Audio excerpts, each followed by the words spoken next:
Pro baseball today. Hopefully everybody out there is enjoying their Memorial Day weekend because we got hot topics across the board. And the first hot topic I have, I'm Donnie Rightside. He's Craig Mish. Craig, the weather here in the Northeast is terrible Memorial Day weekend. Hopefully your weather is much better, but as always, a lot of hot topics and I guess good weather in Major League Baseball for the most part here. And away we go, Craig. Good to be back with you. We're going to have some fun today.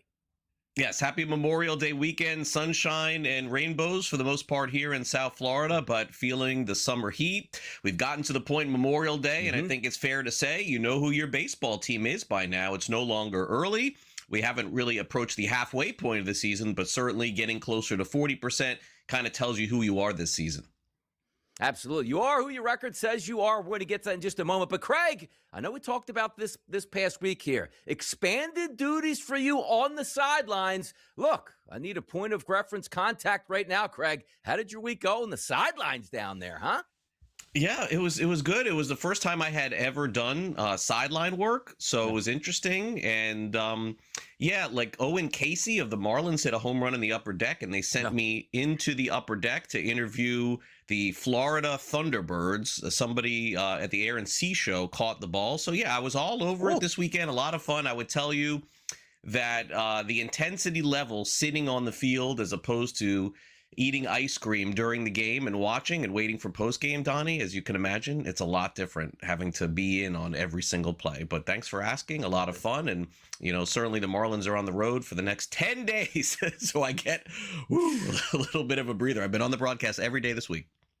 Exactly. I'm sure a lot of good calls there. Marcy steals another one in center field, and away we go. But we're going to start talking, Craig, about some of these teams that are doing a lot of damage early in the season that maybe the odds makers didn't expect a lot from, and we're going to start rating the AL East. You would think it's the Yankees or the Boston Red Sox in first place right now. Close behind them, maybe Toronto. It's the Tampa Bay Rays, a team coming into the season picked dead last in the division, Craig, playing unbelievable baseball heading into this weekend's action. 34-15, handling their business against teams above 500, which is what you're supposed to do. But who would think that in close games, of course, it's the Tampa Bay Rays getting the best of you, using a million guys out of the bullpen, throwing hundreds of miles per hour, 9-1 in that, outperforming their expected win total here, Craig. This is one of those topics we're going to continue to talk about because as Craig started the show, it's no longer the first 2 or 3 weeks where you're surprised in the Major League Baseball season. 34-15, this club's for real. Yeah, absolutely for real. Now, what I would say is that regardless of the way that things go this year for Tampa Bay, you always have to file those one-run records for the next year because generally speaking, they don't come into play as much. So, for example, they're 9-1 this year. Let's say they figure out, Donnie, 26-5 or something like that. Next year, usually that tide would turn. Because even the Rays, if you look at their bullpen last year, certainly not as good as this year. Bullpens are very fickle, but you're absolutely right. They have guys at the back end that don't just throw hard, Donnie. They have these sweepers and these sliders that just basically you don't know what's coming at any point. They're not household names that they have, but this is what happens is they build household names at the Tropicana Field, and then they go somewhere else, and then they're not as good. So I think it's a great point that you bring up. They're just trying to get through 6 innings and make it through. But they do have a couple of superstars on this team. One of them, of course, is Junior Caminero. We thought his numbers may come down a little bit from last year because they're not playing outside anymore. That definitely has been the case. But then on the flip side, they signed Nick Martinez. Shane McClanahan comes back. They're both having great years. I think the Rays will be in the postseason. But Donnie, without sort of adding some significant players to this team at the trade deadline. The unfortunate part about this is that they probably can win a playoff series. Maybe they can get to the American League Championship Series, but then at some point you do have to slug in the playoffs to win. And the Rays are not going to have enough as currently built, but they certainly are going to win a lot of regular season games. I would expect this to continue. Couple guys in the middle of that lineup absolutely mashing. That weighted runs created plus here, 140 for Junior Caminero, 128 for Jonathan Aranda, and Yandy Diaz at a 149. That's incredible. But if we can bring that graphic up one more time quickly, you saw one of the mainstays there, Craig, is last year out in the heat and humidity, they're back to the Trop. And you say, well, how is it treating them? How about a 19-5 record at home, Craig? I mean, that's handling your business at home in one of the more quirky environments in Major League Baseball that they're used to. Yeah, they're doing a lot of bunting. They're doing a lot of moving guys over. I mean, this is, so it's like when everybody zigs, the Rays sort of zag. And they're like, all right, everybody wants to hit a home run, we'll just start bunting. When everybody wants to get bullpen guys in 7th, 8th, and 9th, now we'll start letting our guys go deeper into the game. They just really have development figured out, and did have a key injury around the Memorial Day holiday. Johnny DeLuca, we'll have to keep an eye on that. He's a very prominent player for them, especially against left-handed pitching. But they've banked, Donnie, so many wins at this point. If the Rays just play 500 ball the rest of the season, they're in the postseason. Incredible. Absolutely incredible. It's just what they do. Even when you look at that roster coming in, a couple superstar players, yes, but how everybody's going to have career years. It's always Tampa Bay in the same spot. It's no longer luck at this point here. Now, one team that we thought would certainly do some damage in the AL East with a possible playoff berth and maybe do a lot in the playoffs. Good pitching staff, good lineup here. That's the New York Yankees. And for majority of the early parts of the season, Craig, they were in first place until the Tampa Bay Rays overtook them. If we look at the Yankees here coming into Memorial Day weekend, 30-22 on the season. But look at that. The role reversal, Craig. 9-1 for the Rays. For the 500 teams, or excuse me, with the one-run teams, 5-11 to 9-1. But 1-9 versus the upper echelon teams in Major League Baseball. Beating up on the cupcakes here, Craig. But absolutely, look at this. 30-22. Expected win-loss is actually 34-18. Maybe a little bit of bad luck in there for the Yanks. Yeah, I think so. And again, when you're 1-9 in one-run games, that'll do it to you. So you look toward next year and say they'll probably turn that around, and they probably won't be 1-9 next year through their first 10 one-run games. But look, the Yankees are in a different situation than Tampa Bay because naturally, when they get to a point where they have to decide what they want to do with the club in July or August, they're going to add. We know that they're going to put their foot on the pedal, if I could say that right. Unfortunately for them, the month of May has not been kind to Aaron Judge. I'm sure that will flip at some point. So meanwhile, Ben Rice has had to carry the load a little bit, and their starting pitching has been as good or better than any team in baseball. And once again, Tampa Bay and New York, I do expect both teams to be playing postseason baseball. But for the Yankees to do what they did a couple of years ago, Donnie, like they did against the Dodgers, where they took them to the tilt and they went all the way and they played in the World Series. Why did they do it? Giancarlo Stanton was mashing, and Aaron Judge up until that point was mashing. They're going to have to get the offense going in the postseason, or it's going to be the same thing that we've seen year after year with the Yankees, a really good regular season, but are the bats hot in October? If they're not, they're going home early. That's it. No doubt about it. Look at that middle of that lineup here. Just talked about Tampa Bay. Look at a couple guys with some good WAR numbers. Aaron Judge, 2.1. Ben Rice, also 2.1. And Cody Bellinger, the same 2.1, holding down the fort in the middle of that lineup. But Craig, you know what we did see this week? Coming back into that lineup there, Garrett Cole getting a start under his belt. Looked pretty good. Were the K numbers there? No, but you have to be certainly patting yourself on the back if you're a Yankees organization. I think they did the right thing. Slow playing him coming back, not forcing it back. He's going to be dominant over the summer. And if he is, Craig, boy, that's one of those components that had a question mark entering into the season. That could be certainly a dominant force. Yeah, Schlittler, Cole, Fried, Rodon. I mean, that's as good as it's going to get in the postseason. But again, Donnie, I'm still concerned that they get to the playoffs and get cold, you know? I mean, if they're not, they're going far. If not, they're going home. Call it the Philadelphia Phillies. Out during the season, cold in the playoffs. Don't tempt me, Craig. Starting to go down a Philadelphia Phillies diatribe right now because we got other teams to talk about, which includes the Baltimore Orioles. Again, higher expectations on the season, not living up to the hype right now, Craig. 22-29 on the season, 8-8 teams. We've played 26 teams, Craig, early in the season, above 500, 4-7 in one-run games, and a little bit outperforming their record here. Supposed to be, I guess, based on the metrics, 20-31, but they sit at 22-29. High expectations for that lineup. Just need to find some pitching here, Craig. But 7 games under 500 here Memorial Day weekend.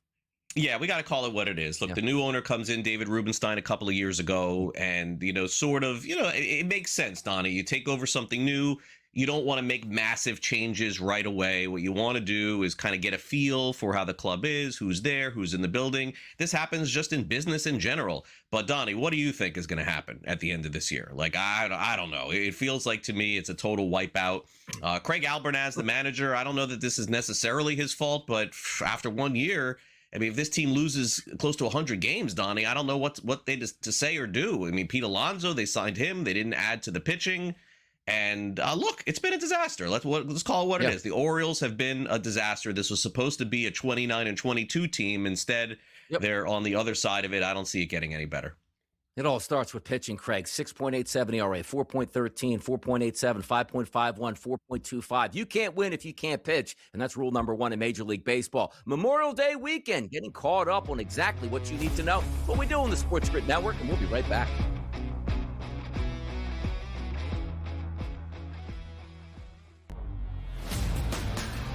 now we have to endure months of manufactured rumors about will he or won't he retire LeBron James. They are probably, Donnie, working on the Decision 2.0 for Amazon Prime as we speak. Is Jim Gray still around? But here is the beauty of the predictive markets. They make insufferable stories about insufferable people highly profitable. The Early Line, only on SportsGrid. You can recruit super young talent that may go in the NBA. You can recruit older guys and have them grow up together. But if you want players to stay, either sign them to contracts or treat them well enough where they're going to stay.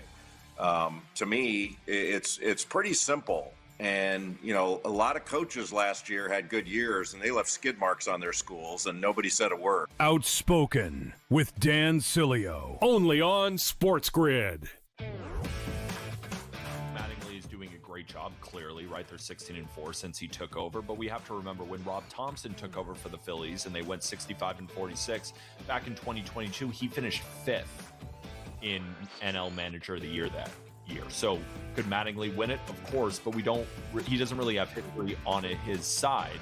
I'm still on Don Kelly 15-1 to win Manager of the Year. Newswire, only on SportsGrid. They're trading right now currently at 74 wins on the season, which means the Kalshi marketplace goes by 5-win intervals. 75-plus wins for those Houston Astros. That's a 49% contract to the yes, which a $100 investment pays back $205, Greg. I'm not high on this team. Look, again, 75 wins for the Astros is terrible, but this team might not even look the same as where we stand today by the time we get to that deadline. Pro Baseball Today, only on SportsGrid.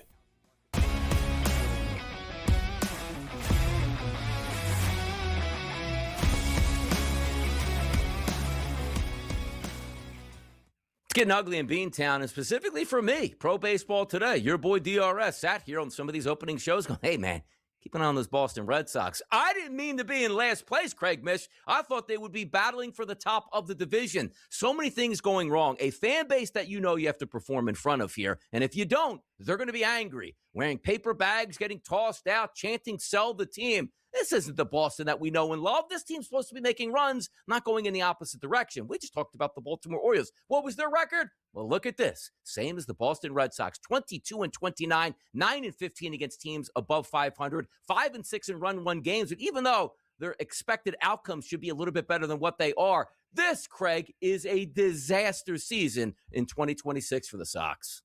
Yeah, playing horrible at Fenway Park also. So that would tell you that the fans are not even having any fun when they show up to the games, let alone, Alex Cora is gone. You know, they do the same thing that Philly does. Philly gets hot. Boston goes the other way. And so they are just not playing well at all against good teams and sort of winning some games against the teams that they should, I guess. You mentioned the word rebuild. This is something the Red Sox almost never do. Although it did feel like that a few years ago. If you remember, when they brought in Chaim Bloom from Tampa Bay to run things, they traded Mookie Betts. I know that didn't work out, but Chaim Bloom got a bunch of draft picks, and I think he did really well with those picks and those international players. But the Red Sox were like, nah, we don't want to go with a small payroll and win a little bit. We want to go big and win a lot. So they fire Bloom. They bring in Craig Breslow. Donnie, why? What happened here? like this was just a total fault, I think, honestly, on the Red Sox management here to do this, because I thought they were headed in the right direction with Bloom. And look at the Cardinals, the way that they're playing. My gosh. I mean, Donnie, honestly, do they have a lot of pieces to even trade and get back that aren't tagged with these huge salaries? Like, they got Ranger Suarez. He's pitching great. Congratulations. You owe him $200 million. No one is going to take it right now with this looming CBA and everything else for that. So they're in an impossible spot. The Red Sox are going to lose a lot of games. I don't think that they could sell because there really isn't a lot to sell.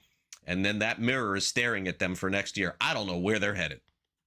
I thought they had a nice balance of players, but apparently the balance is certainly one side of the scales, and it's been more losing than winning here. Craig, do you have any thoughts or any notes here on Garrett Crochet?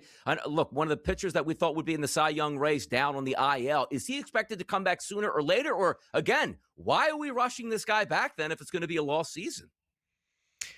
Probably part of it. I think, Yeah. look, internally, they probably feel like they still have a chance because they're not that far out. Everyone would just look to Cleveland last year, Donnie, and see that they won like 10 in a row or 12 in a row. So they're still going to feel like here on Memorial Day, they have a chance. So I don't think that you'll see Crochet before next month. So that's only like a week or two away. And I do think that he'll be back in June and pitching for them. And I do think that he's there long term, but he's one of the very few valuable pieces that they have. So as you said, Donnie, which is a good point, why in the world would you rush him back? Why? There'd be absolutely no reason to do that. Look, credit to a couple of players. Rafaela looks like a good player. Abreu looks like a good player as well for them. But look, everyone says that missing out on Bregman was really the key. And I was like, yeah, I mean, I love Alex Bregman, but come on, he's one player. It does turn out that was a big part of their season, not getting him. No doubt about it. And also understand that's like, oh, Craig, why don't they just make a couple trades here to get better? When Ed had the expanded wild cards that you have now, nobody's just giving up prospects or making trades this early in the season because everybody still thinks they can possibly make a run to the playoffs. So it gets harder to do that and make a rebound early in the season. Keep an eye on those Boston Red Sox. But man, one of those teams I thought would be vastly improved this year and battling for the top, just battling for the bottom at this point right now. Changes were made there for the Toronto Blue Jays, bringing in some pitchers, changing up. But the one thing I needed out of the Toronto Blue Jays was, Vladdy, get your power stroke back. We'll get to that in a minute. But here, take a look at the Jays. I mean, they are sitting in third place right now, Memorial Day weekend in the AL East, 25-27 on the season. 30 games, though, against teams above 500 was pretty impressive. 5-10 in those one-run games. Their expected was 26-26. So they're right on the number they have. But as I look at that roster, Vladimir Guerrero Jr. heading into Memorial Day weekend, Craig, 3 home runs. Come on, that's not it. That's not it for me, Craig. Right. So that's the good news if you look at it, actually, right? Like that's the silver lining to this is that Toronto is worse than what we thought. They're 25-27. We know that they have more talent than they've shown. So this would be a bye team for me going into the post-Memorial Day season. Now, bye to what degree, Donnie? I don't know that they're going to have this epic run all the way to the World Series and find some young guy like Guy Savage again to just carry them into Game 7. Like that, I don't think happens. But I do think that the Blue Jays will finish above Boston. They'll finish above Baltimore. And doesn't it feel like this is the team, Donnie, with a week to go is going to need to win like 5 out of 7 or something like that to creep into the wild card. So I would not write them off. Glossman is good. Cease is good. They have good pitching. I would hang in there on Toronto. I don't think they're dead yet. Yeah, and when you look at their starting pitching staff, too, because you look at say, wait a second, under 500 at this point, what gives at this point? Because their run differential is still a little bit underwater, playing better baseball this week. But you say to yourself, all right, well, Dylan Cease, 2.98 ERA, 57 and a third innings. That's exactly what you'll take there. Trey Savage, 25 and a third innings pitch, Craig, 1.07 ERA. Spencer Miles, who actually won a game this past week in a first 5-inning wager against the New York Yankees, he's been good. Usually you have the opener in front of him, then he comes in. He's pitched 29 innings here, Craig, 2.17 ERA. Gausman, 3.23 ERA. And then Patrick Corbin, which is usually looked at, hey, that guy's fodder out there. 44 and a third innings pitch, Craig, a 3.86 ERA. So we talk about teams like the Orioles really struggling at this point, saying, hey, you can't win baseball games with an ERA that high. This pitching staff looks pretty good here. And if you can get what you think you can get out of Savage and the crew, maybe they can hang around and turn that corner. Yeah, and you would expect Guerrero to hit 20 home runs probably at the end of the year, right? 20. So that means 17 more. Is potentially coming there. So I am not going to just completely jump on Baltimore. I feel like they have a good manager there. I feel like they did the things the right way getting to the World Series. So let's just pause on them for now and figure that they're in the wild card chase. I don't think that they're better than Tampa and or New York, but I do think that they'll fight their way back into a position. And then, we'll get to game 154. Toronto's going to need to win most of them, I would guess, right? Like to get to the wild card, maybe that final spot. That's sort of what I project them for this season. 85, 86 wins, somewhere around there. 2 quick questions for you, Craig, here. Tampa Bay Rays, Yankees, first and second place. If you had to pick one of those teams to win that division, who is it right now? Yeah, it would be Tampa. Yeah, no, it would be Tampa. They're just, I mean, look, they're basically unbeatable at home. And so you start there. And if they're going to do that and just piece their way through the road, there's no question. But look, getting McClanahan back and performing, Donnie, at this level, I mean, I don't know how many innings he has in him. He hasn't pitched in almost 2 years. But this is why my concern is not for the regular season for them. I think they're going to cruise through. But the postseason, I just don't know.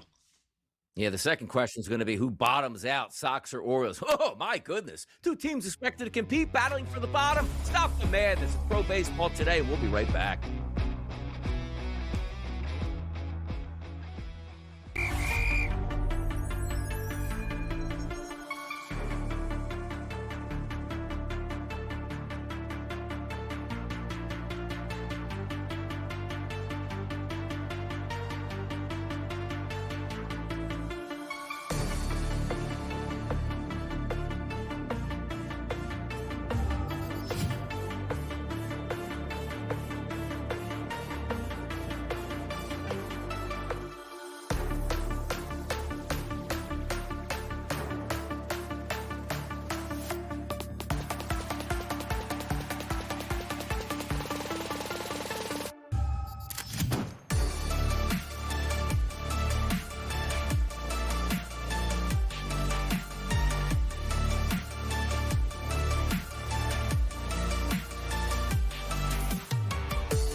AL Central here. We're going to go over all of these teams, and you might think the first place team we're going to be talking about maybe should have been one of those last place teams, and the last place team should have been the first place team that we're talking about. Where are we going first? It's the Cleveland Guardians. First place in the division, Craig Mish here, as they sit with a 31-23 record here, run differential of plus 21 coming into Memorial Day weekend. One of those teams we didn't really know what we would get, but how about this? Playing good baseball, Craig, against teams above 500 with an over 500. What do they say?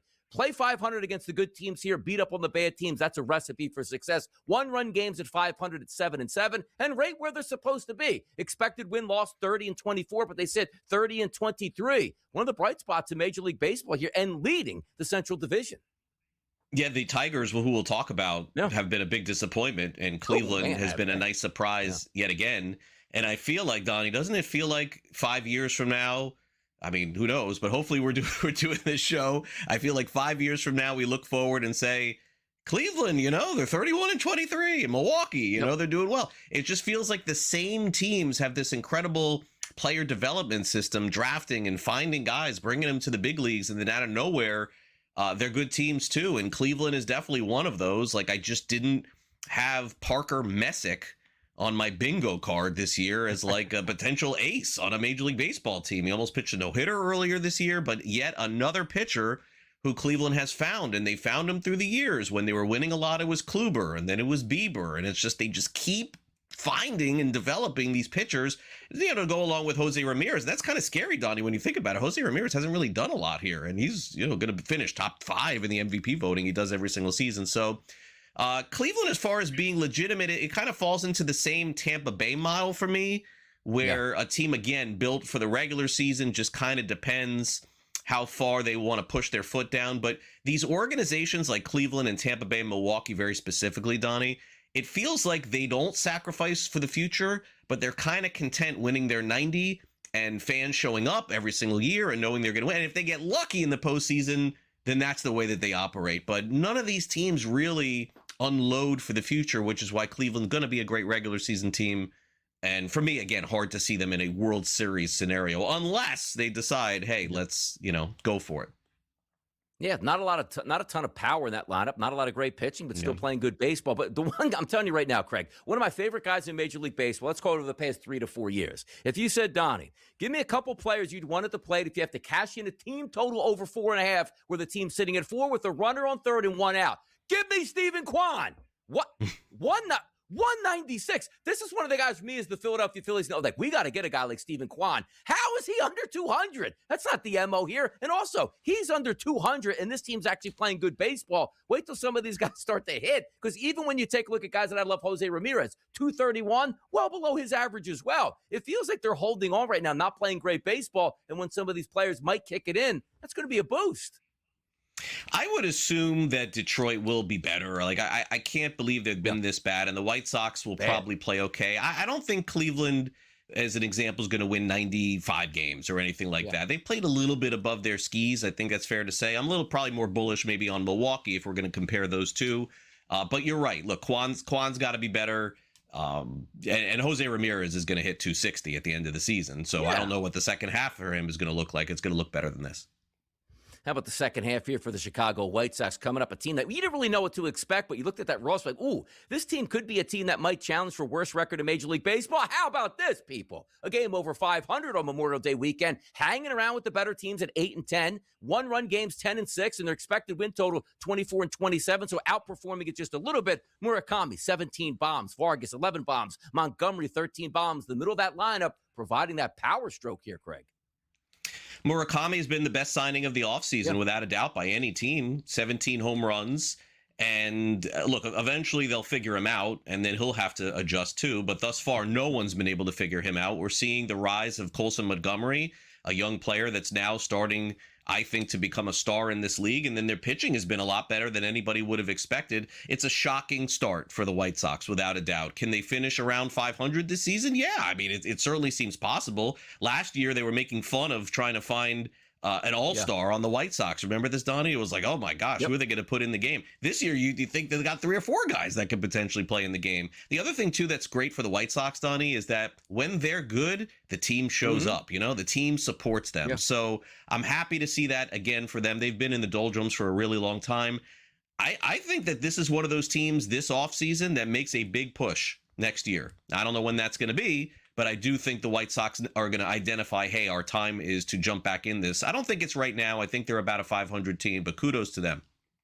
Yeah, kudos to them is right. And by the way, Davis Martin there, 2.04 ERA, Craig, through 61 2/3 innings pitched over 10 starts here. He's been part up. And also, to be above 500 with Eric Fetty at a 5.5 ERA. Noah Schultz, 4.93. Anthony Kay, 4.27. Sean Burke, the former great goalie there for the New Jersey Devils, 4.08 ERA. Come on now, shape it up here. But by the way, if you're the Southsiders right now, you got to be happy. This team's competing. Get out there. Even the Pope loves him, Craig. We'll be back after this short break.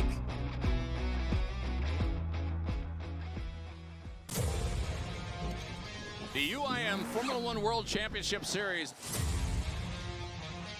We are over the moon excited about the upcoming season.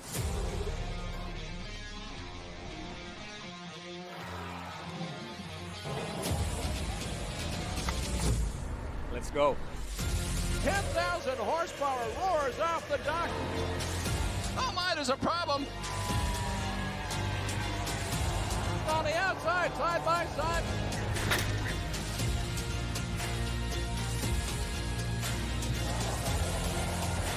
And he's lost control of the book. Hopes and dreams of winning here.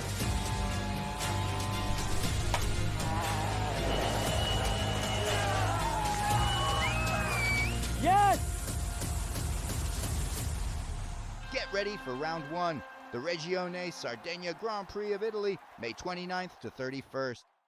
Craig Carton along with Tyrone Johnson. We got great news for you. CraigCartonShow.com. And Tyrone, what do you get if you go to that amazing website? Well, right now you can subscribe to our upcoming newsletter. You put in your email address, and then bang, you'll get all the new Craig Carton Show content when it arrives. Not just that, you also get merch drops, exclusive content, and appearances. So again, one more time, that website is CraigCartonShow.com.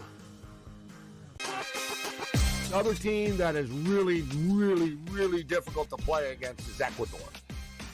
And people just think, Ecuador, like, you know, how much of a budget do they have or whatnot, right? But Ecuador are good. Like, I'm telling you, like, everybody's like, yeah, I don't want to have to face Ecuador. Like, that won't be fun.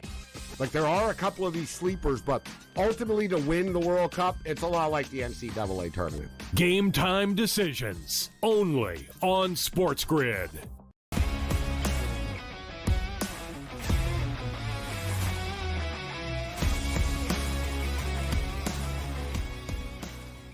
See all those great 80s movies, Craig Mish, where the coach doesn't do so well, the kids come over at night and put all those for sale, signs on the lawn, get the hint, get out of here, coach. Well, maybe that was the Minnesota Twins as an ownership group because maybe they want to sell, maybe they don't sell, but also for sale on this roster, come get anybody you want because the expectations for the Twins once again this year are going to be low. They haven't been that bad, Craig. 25 and 27 on the season. Bad, though, against 500 teams, which, again, is what the run-of-the-mill, 4-11. One-run games, not so great, but right around their expectancy of 26 and 26. It feels like you're in a holding pattern for them because I know a lot of Major League Baseball teams are probably going to be picking up the phone if the Twins fall, let's say, to fourth place or fifth place and are out of it, on Byron Buxton in that leadoff spot there. 16 bombs on the season. No, he does get injured, but boy, when he's right, he is fun to watch. He is, and having a potentially career season, I think this could happen for Byron Buxton. You can't really pitch around the leadoff guy, Donnie, you know? Nope. Like, you can pitch around the 3 or the 4, but the leadoff guy you're not going to put on. That's just the way that it works. A little bit of a fraudulent record for me at 25 and 27, and I do think that with the issues that they've had with pitching and the back end of their lineup, I do think that this record will fall as the season continues, and it's fine. You know, I think, look, you fire your manager, your general manager, your assistant general manager, what is it telling you? They're headed in another direction. But I guess when they kind of looked at it, they thought, we have enough talent to sort of hang in it this year. Let's see if we do. And I think that that's perfectly fine. They were indicted for not trading everybody. But why? If you feel like you have enough talent on paper, go for it. Joe Ryan's a really good pitcher. Buxton's a really good hitter. Jeffers is having a nice season.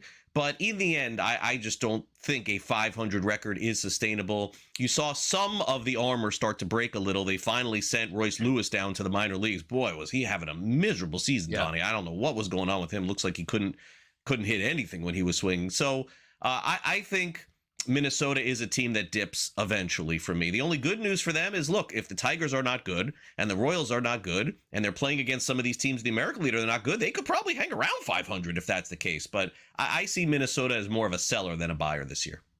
By the way, getting pretty good pitching out of their starting rotation, too. Joe Ryan, 3.02. You're always worried about, hey, hopefully his injury's not long-term, and he's been back to pitching at this point. But also, Taj Bradley, 2.77 ERA on the season. Bailey Ober, 3.63. And Zebby Matthews, only 13 innings pitched here. One of those young pitchers, 1.38 ERA. So if the bottom falls out, that hurts, and maybe they trade pieces away. But just hanging around right now looks like it's part of the picture. Let's get to this next team, Craig, because, again, coming into the season, more of the victors like, hey, I thought this team would be good. I love pointing out teams that I thought were going to have good seasons where I'm just scratching my head right now. That's the Kansas City Royals.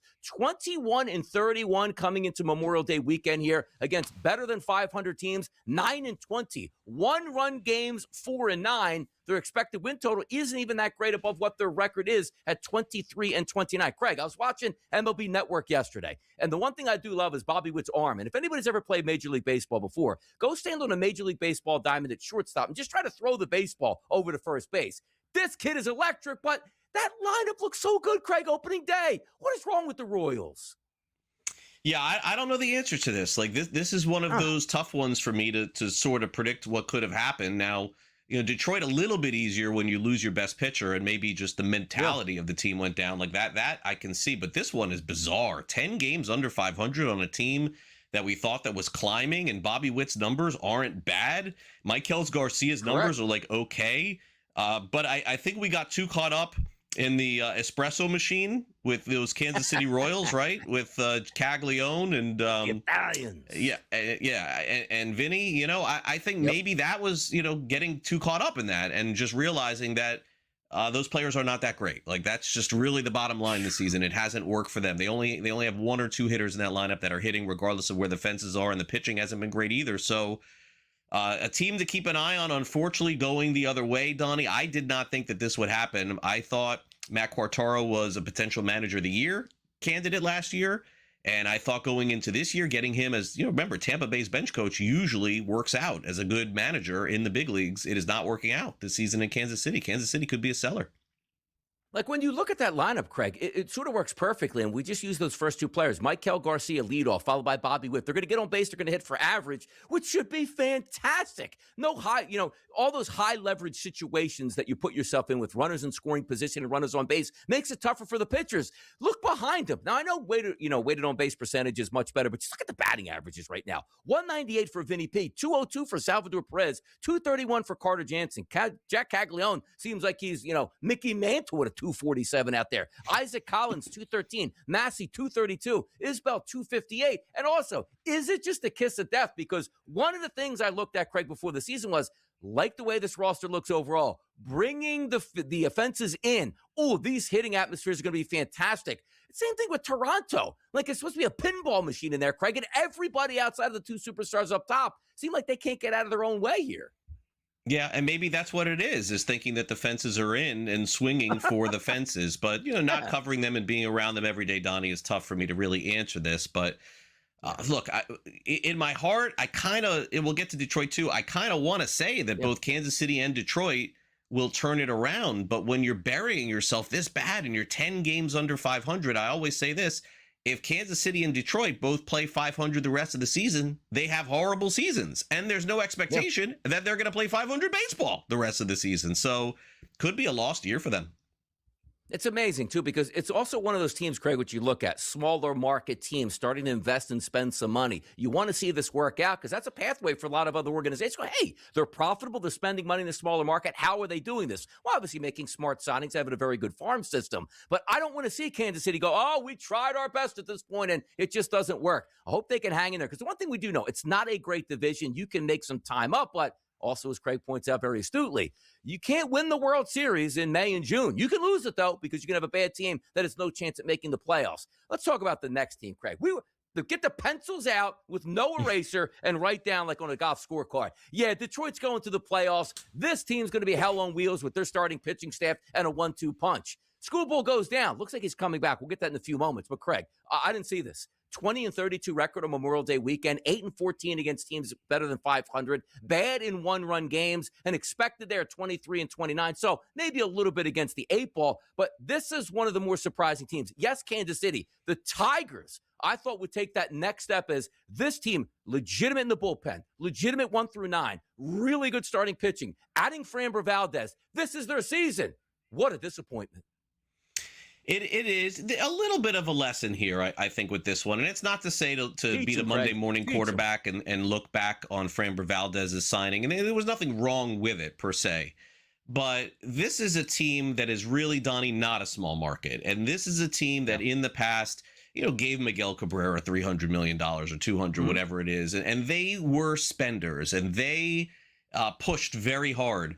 I was disappointed with their offseason. A couple of years ago, I picked them, I think, to get to the World Series. But I looked at the team this offseason and said, where is that 30 home run hitting veteran, Donnie? Where are the pieces to help these young guys get through the season? Donnie, they didn't do it. And I know they have a great manager. I know A.J. Hinch is a really good manager. So it ain't that. I think just the roster construction this year was poor. And I think they owed it, instead of Framber, to get themselves, Pete Alonso. That would have been the signing for me with that, just to make sure that the shoe didn't fall off on some of the offensive players. Their offense was always okay, but you knew it was going to be on the strength of the starting pitching. Why did they add Framber Valdez to this mix? I have no idea. But yeah, a very, very disappointing season. But to me on this one, I look at the offseason and say they failed. They needed to go out and get some bats. They had the pitching, and it seems like that Park plays, Donnie, to pitching too. They just didn't come through. Yeah, the shame of it, too, is because, the visions of grandeur that you have is, boy, if we can just make the playoffs and have two healthy pitchers with that 1-2 punch, we're going to do a lot of damage. And maybe you get both of those pitchers there. You don't even make the playoffs at this point. But Scooble seems like he's coming back really well. Some of these rehab assignments that are possibly coming up back sooner than later, and they're going to need him. But if you look at that lineup 1-9, Gleyber Torres, Trey Sweeney, Javi Baez, Kerry Carpenter, Parker Meadows, all in the IL as we head into the weekend here for Memorial Day. And you say, well, get some of those guys back. Craig, let me ask you this, because I did like, Rays and Yankees to win this division. Is there a chance that we see the Tigers starting to climb and gain in August and September with a legitimate chance to make the playoffs? I don't think so. I think they've buried themselves. I think the Royals have buried themselves. I think, Cleveland, I don't think they're going to run away with it, but it may be a division where 84 wins it. Yeah, nobody running away with the West out there in the AL. We'll get to that next on Pro Baseball Today.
Donnie, Rightside, Craig Mish here, Pro Baseball Today, Memorial Day weekend, getting you caught up on what you need to know in that springboard where, hey, it's getting a little late here in the season. You are what your record says you are. And some teams, Craig, just looking for a home. Is it in the Bay Area? Nope. Is it going to be in Sacramento?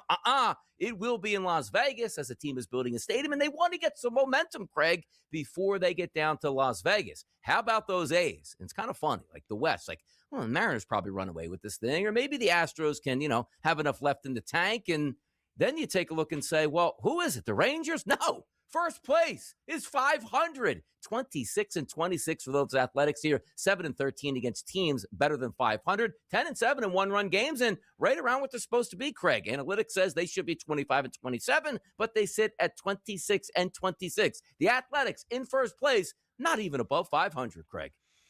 Yeah, I think that this is a surprise also, but I think that the surprise may be what we see in the second half, which is Texas and Seattle just very fortunate that they have not played good baseball, but it's still very much in the mix here. I think that's really the takeaway from this.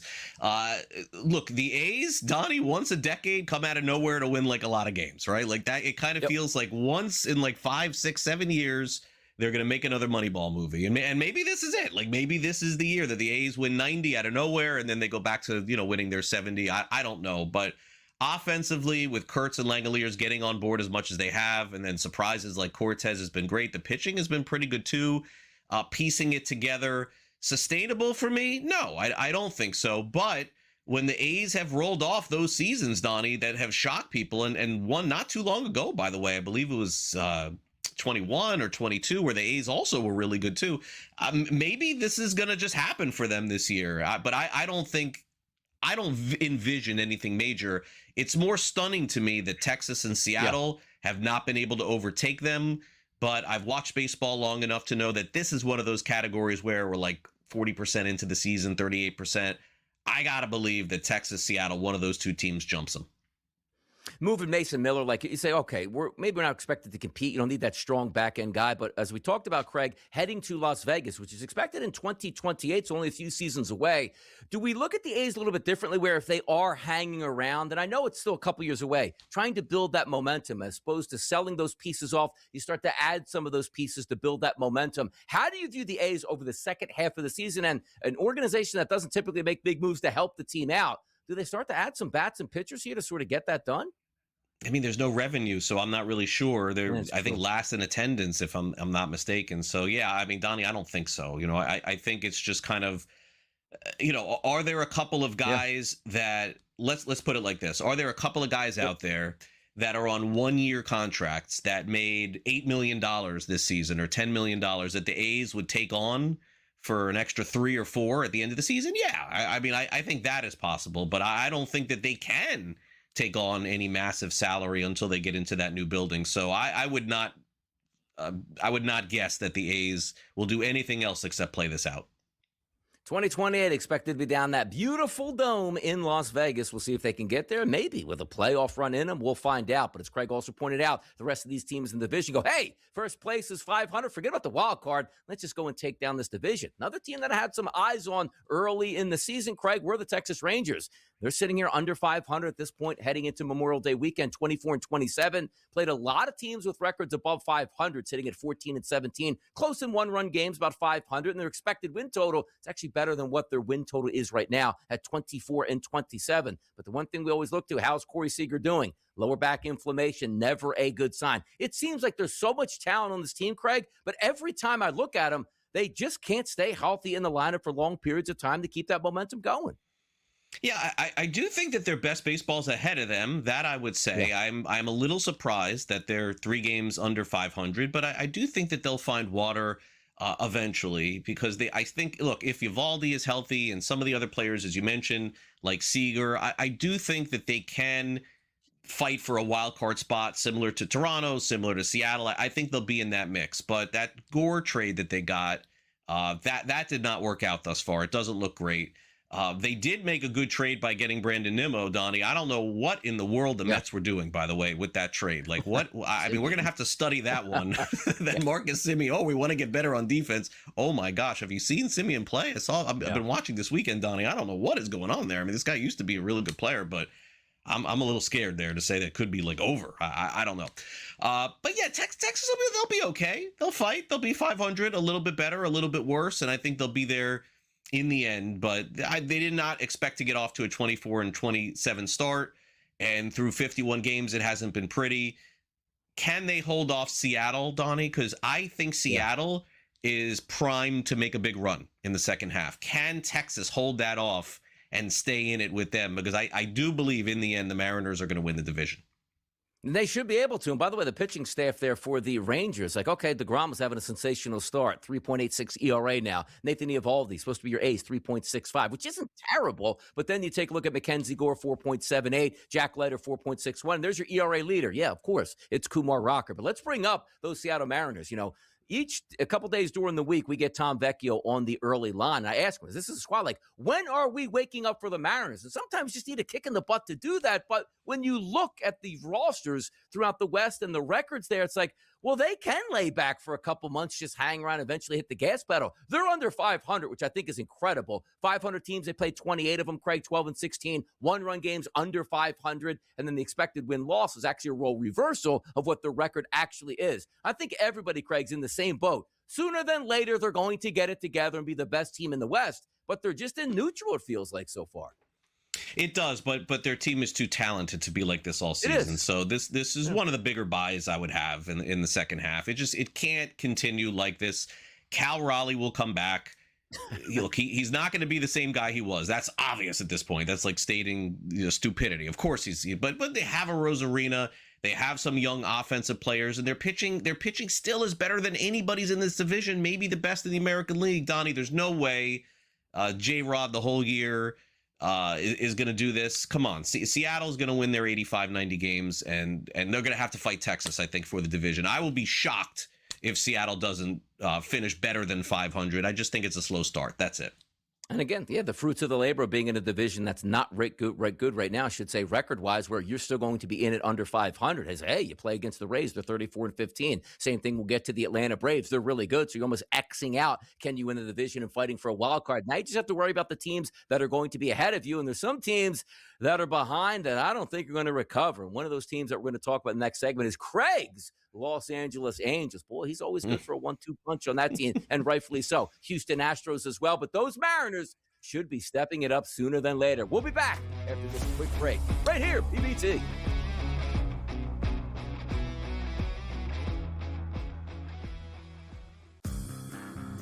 Hey there, it's your buddy Craig Carton. If you're trying to find out how to get all the great content that me and Tyrone Johnson give you every single day, here's Tyrone to tell you how. You can subscribe on Apple Podcasts, YouTube, Spotify, and of course, Amazon Music as well. We're at all four. That's right. It's the Craig Carton Show podcast every weekday morning live at 11, replayed at noon on YouTube and on SportsGrid throughout the country. Check it out.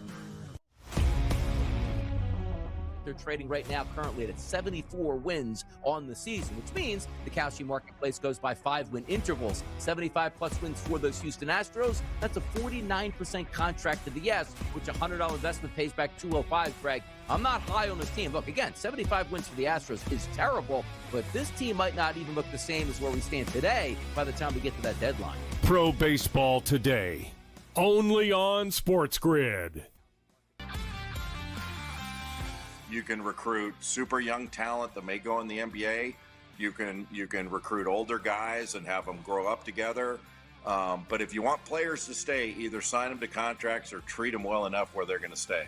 To me, it's pretty simple. And, you know, a lot of coaches last year had good years and they left skid marks on their schools and nobody said a word. Outspoken with Dan Cilio, only on SportsGrid.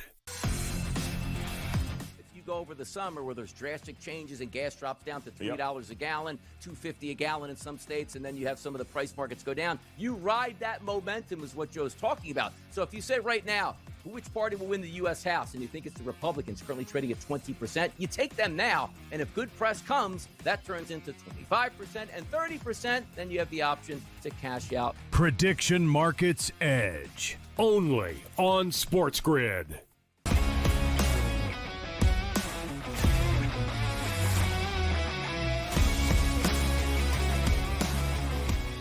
It was a rite of passage for so many years here. The Astros were saying, you know what? We're going to tank a little bit here. We're going to build this organization the right way. And boy, have they done that. But sooner than later, Father Time is going to catch up to everybody. And when you look at that Astros roster, it's basically a who's who is what's left, Craig. And correct me if I'm wrong. I think I might have saw a tweet out there that was like, there's nobody playing in this Major League Baseball game since the Astros won a world championship in their last one, which lets you know that through trades and attrition, this is going to be a problem season. And you look at the Astros 22-31 heading into Memorial Day weekend. What is going wrong? Injuries, just not as good. And even their expected win-loss record, Craig, 21-32, basically the same as what we're getting here. It's a sign of the times. You expect it also. Hey, Jordan Alvarez is going to come back. He's having a good season. It doesn't matter, Craig. What a great run for the Astros with Garrett Cole and Dallas Keuchel and Correa and Altuve and Springer and Tucker. And Jordan a little bit through those years. Alex Bregman, Donnie through those years. Brian McCann at catcher winning a World Series. Carlos Beltran, like say what you want about the trash can stuff. This was a juggernaut of a team for 10 years. So how am I going to get on the show and rip this team? Like, it's just over. It's done. That's it. Okay. They went through it. They tried to Band-Aid it this year. They thought, all right, Hunter Brown, you know, he's great. You know, we'll front the rotation. We'll try and roll McCullers out there again and see what. It's over, Donnie. That's it. I mean, Correa's hurt. Altuve's hurt. Lucky for them, Christian Walker's doing so good so they could trade him in a couple months because, trust me, that's all they're going to be doing with him in 2 months. But the Hader, where's he, Donnie? Josh Hader, remember him? Yeah, it's over. It's over. The Astros are not going anywhere this season. They're punters.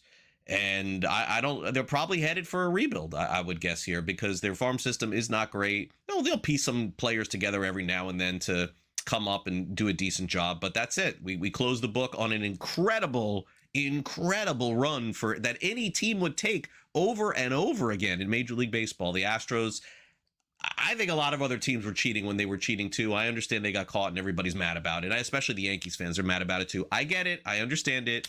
But great run. Great run. Congrats to them. But it's over. They're going to lose like probably close to 100 this year, Donnie.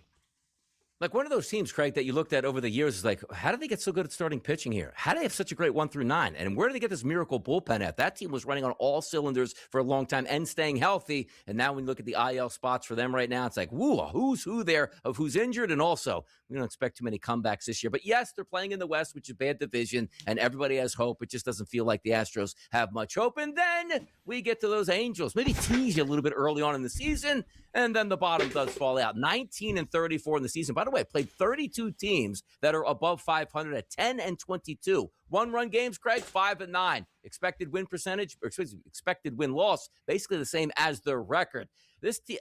Every single year, Craig, it's the same story. Got some talent, can't find any pitching, bad record here. And also understand this. It's not as if the team doesn't try over the past couple years. They've had bona fide superstars on that team, Craig, and it still hasn't worked. Is it a cursed franchise? So, Donnie, this is taking you now behind the curtain of how things work a little bit in Major League Baseball. So there was a leaked story over the last, I don't know, was it this week? I'm so busy with everything. Well, I think you heard it. The one that they revealed what Ohtani would have been traded for to Tampa Bay, right? So Donnie, why did that story happen now? Why did that have to come out this week? Right? Why?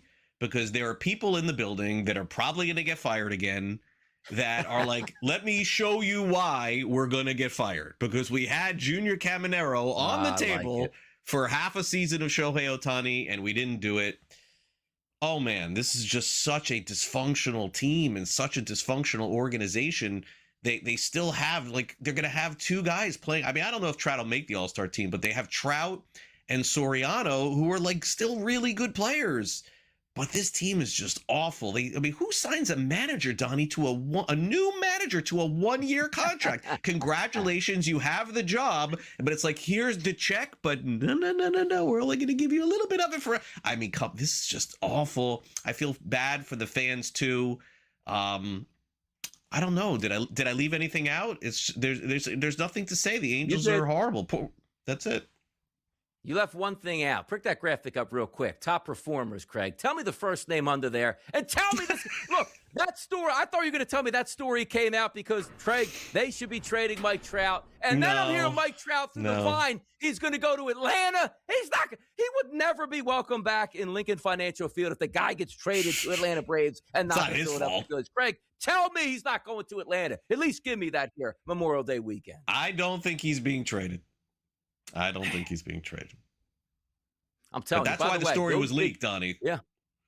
Those big maneuvers, you're right about that. If you're a general manager in that front office going like, I had a great deal on the table, but the owner kiboshed it, and everybody goes like, boy, you GM, you stink. Like, here's how I stink. Put the story out. Let me show you A something. bona fide great trade. Exactly. Keep me here. It's not my fault. And then the owner goes, oh, yeah, pink slip anyway. Can't win. Sometimes you just can't win. We'll be back after this short break. We'll hold baseball today ahead.